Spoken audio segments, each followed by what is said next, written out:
Well, hello, 3 Days Grace, Matt and Neil. How are you guys? Doing good. How you doing? I'm doing fantastic. Thank you for doing the Audacy check-in with me. Super excited to have you on. Super excited to have some new 3 Days Grace. Finally. Oh, well, we're excited to drop it. It's like, it's just been like burning in a hole in our pockets for the Yeah, last. like money. Yeah, no, and it's like the first song is like super heavy. It's gonna be good. We announced some shows today and stuff for next year, so it's go time. Yeah, it is go time. I just heard the tune, So-Called Life. It's a jammer. Thank you. It's got some pump to it. Yeah, yeah. It's gonna be fun to play live and play some new stuff live and see people enjoy it that way too. Yeah, because you guys were doing virtual stuff there for a minute, correct? Yeah, we did a Metallica opening slot for Metallica in drive-in theaters all around U.S. and Canada on. I think it was in 2020, in the summer of 2020. Yeah, So COVID. Yeah. yeah. So that's the last, live-ish type thing we've done. And how are you guys working out those muscles so you're not so, you know what I mean? Like playing live for a crowd is not easy. I mean, it's easy, but it's a workout, right? Like, how are you guys preparing for this? It's been a minute. Well, personally, I start to get on the treadmill about 3 or 4 weeks before and just start running and singing back here in the studio, in my studio behind my house. I start to practice and get used to screaming. But I've been doing vocal lessons for a long time. I do them every week. So, but there's nothing close to being on stage and screaming for a bunch of people. So I try to get that the closest here I can. And Neil, you of course being the drummer, that's always in shape, right? I mean, like, how do you not? Well, sometimes sometimes it's a bit of a stretch, Yeah. but it's a rude awakening when you like go back to the first show and you're like, oh man, I should have been a little more diligent or whatever. But a lot of it is just, it's you kind of have to do a little bit every day. And just not just the physical part, but just like dexterity and making sure that you kind of, are musical. And, we haven't been able to jam in a long time, but before we go out on the road, we're going to like hammer down, and muscle memory comes into play, and then you get into the pocket, and then you're excited about the first show, and, and then you're into a groove. And then people, right? Because we haven't seen people. And I mean, in large, especially you guys, that type of I think of thing. We always say that, where like it's interesting, like a live show is about we're up there pushing electrical energy out into the masses and into the people, but the crowd kind of pushes that energy back onto the stage. So it's kind of like a push-pull trade, and I think that's like the magic of like a powerful live concert, and it feels great off the stage when you can see everybody just reacting to it, and like kind of it's this, it's just awesome experience that we've been missing for a couple of years now. Yeah. So you're going out with Godsmack. That's just been announced. That's got to be exciting to not only go out, but go out big. You guys are going out big with, a nice tour. Yeah. And a headline tour too, Matt, right? Not just Godsmack, but you got your own deal. Yeah, we have a few headlining shows in between to fill in. But we love the guys in Godsmack. Actually, our old tour manager works for Godsmack now, so we haven't seen him for a minute. So it'll be nice to see him too. I think the last time I saw you guys for sure face to face was at the Hard Rock. We shot pool together. Oh, nice. Yeah. And I think I think you guys were with Godsmack then. So it's Who nice. won? Who did you like? Because I kicked your ass. Let's not worry about it. I don't need to bring up bad memories. I'm sorry, but I did whoop your ass. Yeah. I'm not a shark in pool anyway. No, it's gonna be cool. Like it's cool. Like the first set of shows for us are just massive shows. Like it goes from, like, us just hanging out and not seeing anybody to like boom, here we go. Like everything goes off, and it's gonna be like we're counting down the days. And you guys being in Canada and like other members being here in the States, the last 2 years roughly, you really haven't seen each other outside of maybe like this. correct? Well, we went down and met in Los Angeles so we could, we shot a video and we did some photos and things like that. But other than that, yeah, it's been over Zoom. But we were lucky because we kind of had a jump start on things because, Barry had decided to go and spend pretty much move down to Indiana.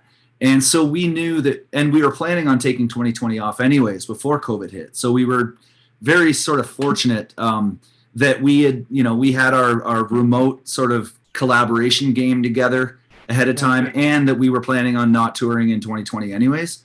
So just, we kind of through some, long distance technology, and, some of us are kind of computer geeks and such. We figured a way to be able to like feel like everyone was in the same room. And when someone was working on something musically, on Pro Tools or Logic or whatever digital sort of workstation you want to make music on, we found a way that you could basically stream that in like full quality, no latency, so that everyone could be in their own studios, and it would feel like we're in the same room together. And add that plus this kind of thing, what we're doing right now with the video conferencing thing, and we were able to just like get a vibe and make it happen. COVID was tough for a lot of people, obviously, and it created some very good music. I've heard a lot of artists who have put out their music over the last few months that come from COVID. And it's, that's one of the good things is this metal, this music, this sort of aggression that's coming out. I think is good for rock and roll. So for me, I'm like, well, COVID had some positives. What was one of the big positives for you guys?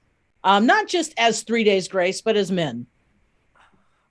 Just like I think around I ended up building some stuff that I wouldn't have built, and I actually had a kid, my firstborn son. Wow. Okay. 8 months ago.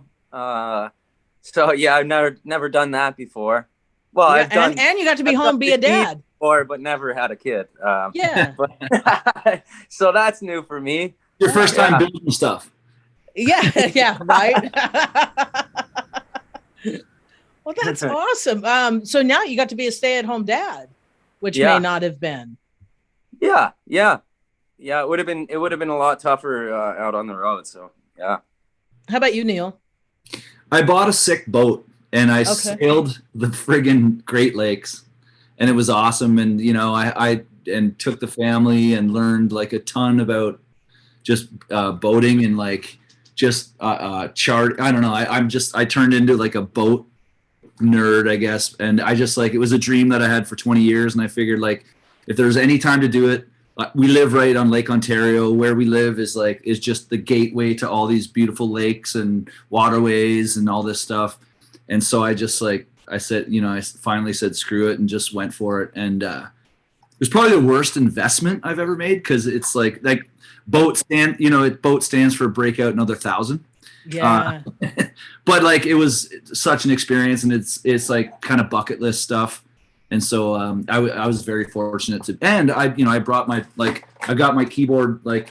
Goes with me everywhere. So I was still kind of working, we're no matter what we're doing, doesn't matter. We're all still sort of working together on music, Yeah. So that's been something and we realized that we were capable of doing that without necessarily being in the same room, I think that was one of the biggest lessons about COVID, right? Is we learned how to be with each other when we couldn't be with each other.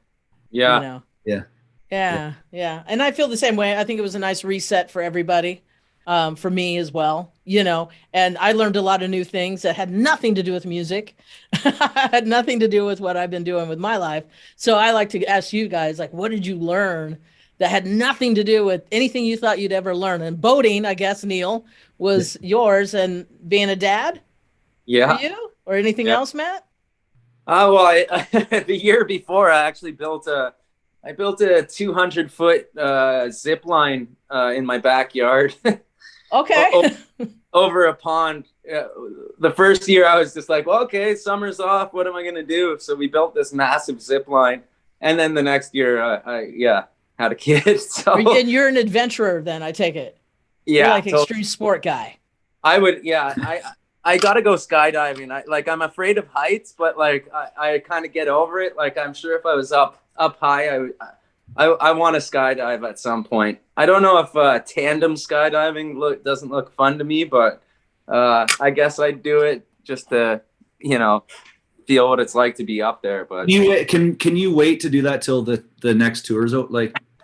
Yeah, like let's get some 18 months. Wait 18 months, Matt. I'll just start doing bungee jumping and skydiving. Yeah. You're a nut. I love it. 3 Days Grace. The new track is out now, So-Called Life. The new album is not titled yet, or is it? Because I don't see a title. We do have one. Yeah, it's called Explosions. Explosions. Okay. And that's coming out in May. I knew it was a month that started with an M. One of those. On it. There's only 2, isn't there? Yes, it was either March or May. Well, you got it. Movember. You're right. But my scribble over here was a short word, so it was this is either May or March. My own writing, I can't read. On the road with Godsmack as well in the spring, and it's really good to hear from you guys. Thank you so much for doing the Audacy check-in.